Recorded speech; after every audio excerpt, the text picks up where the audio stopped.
দেখুন, অনেক আলোচনা করার চেষ্টা করতে পারছি না, হয়তো করছি।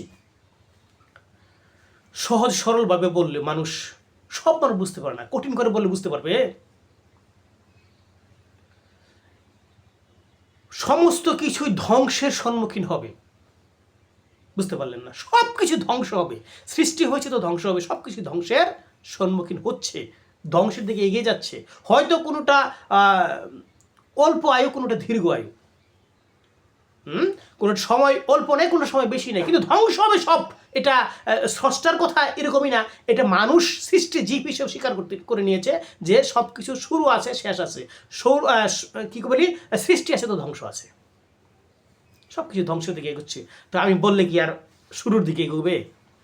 কিন্তু এর মধ্যে সচেতনতামূলক কিছু কথা বলা, বহু কথার মধ্যে একটা কথা, এই যে সামাজিকতার মধ্যে স্যার, মাস্টার, হুজুর, শায়েক আমরা বলি না, উস্তাদ আছে না, এগুলো শিক্ষাদানকারী, যায় শিক্ষক, যিনি শিক্ষা দেন, এই শিক্ষকের যে একটা আচরণ, শাসন, এটা আপনি অল্প বেশি বলেন, মার দেওয়া, ছাত্রদেরকে, ভক্তদেরকে, শিশুদেরকে মারা, আঘাত করে মেরে শিক্ষা দেওয়া, এর মধ্যে বড় বরকত আছে। নিজেকে শারীরিক এবং মানসিক, বলি না, বাহ্যিক এবং আত্মিক উন্নতির একটা বিষয়, বরকতের একটা বিষয় থাকে শিষ্যের জন্য, ছাত্রের জন্য। উস্তাদের পরশ বড় মারাত্মক বিষয়, এটা আমরা বুঝতে পারি না। তো এখন সভ্যতার নামে শিক্ষার মধ্যে একটা কলঙ্ক ঢুকেছে। মাস্টাররা, শিক্ষকরা, উস্তাদরা, হুজুররা ছাত্রদেরকে কি করতে পারবে না? মারতে পারবে না। গুরুরা শিষ্য কি করতে পারবে? মারতে পারবে না। এই একটা পরিবেশ ঢুকছে না আমাদের মাঝে। এটা খুবই জিল্লুতি একটা পরিস্থিতি আমাদের মাঝে ঢুকে দেওয়া হয়েছে সুকৌশলে। এই যে মহান উস্তাদদের বরকত থেকে আমাদেরকে কি করা হয়েছে? আমাদের মতো ছাত্র যারা আছে তাদেরকে বিয়োগ করা হয়েছে, পিছিয়ে দেওয়া হয়েছে, নৈরাশ করা হয়েছে। বিষয়টা বুঝতে পারলেন না?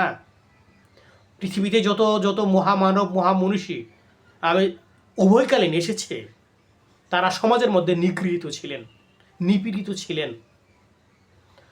হর হামেশা তাদের কুৎসা রটনা হতো, নিন্দা করা হতো, তাদেরকে কলঙ্কিত করা হতো। কিন্তু লোক সমাজের যে এই যে অনৈতিক আচরণ যিনি সহ্য করেছেন, যারা সহ্য করেছেন, তারা মহামানব হয়েছেন, তারা উল্লেখযোগ্য মানুষ হয়েছেন, তারা বিখ্যাত মানুষ হয়েছেন। এই সমাজের অহেতুক নিন্দা, বুঝেন না, অবহেলা, এর মাঝেও একটা বরকত রয়েছে। নিজের ব্যক্তিত্বকে বৃদ্ধি করার জন্য, অদৃশ্য অলৌকিক শক্তি লাভ করার জন্য বড় প্রয়োজন এগুলো। আজ মানুষ সমাজকে নিন্দা করলে, মন্দ বলে আমি রাগ করি তো, যদিও কঠোর নিষেধ আছে এগুলো করা, কিন্তু এগুলো করলে আমি রাগ করি তো। আসলে আমরা বুঝতে পারি না মানুষের জীবন আচরণের মধ্যে যে বিপরীতমুখিতা আছে, আর এই বিপরীতমুখিতার মধ্যে কত বরকত আছে, কত বৃদ্ধি আছে, বৃদ্ধিপ্রাপ্ততার একটা বিষয় থাকে, এগুলো আমরা জানি না। সম্মানের বিষয় থাকে, সম্মান লাভ করার বিষয় আমরা জানি না। এগুলো পূর্বে ছিল, এখন না, এখন এগুলো সমাজ থেকে উঠিয়ে দেওয়া হয়েছে। কেন যে উঠিয়ে দেওয়া হয়েছে আমরা তো জানি না। ওই যে বললাম না, ধ্বংসের দিকে যাবে, শুরুটা হয়েছে ধ্বংসের দিকে যাবে, সৃষ্টি হয়েছে ধ্বংসের দিকে যাবে, এটাই বাস্তবতা। তো আমরা নিজেকে কতটা যে পিছিয়ে রেখেছি শাসন থেকে। শাসন, পরিবারের শাসন বলেন, সমাজের শাসন বলেন, শাসন বলতে একটা জিনিস আছে, এই শাসন বড়ই উপকারী বিষয়। এই শাসন আমাদেরকে বোকা করে, আমাদেরকে ভুল বুঝিয়ে এ থেকে আমাদেরকে সরে রাখা হয়েছে। আমরা যখন নিজেকে বোঝার চেষ্টা করতে পারি যে না, শাসন বড়ই প্রয়োজন, এটা আশীর্বাদ, উস্তাদের মায়ের আশীর্বাদ, তার অবহেলা, তার দিকের এটা আশীর্বাদ। এই আশীর্বাদ থেকে আমরা বঞ্চিত হয়েছি। আমরা কবে বুঝবো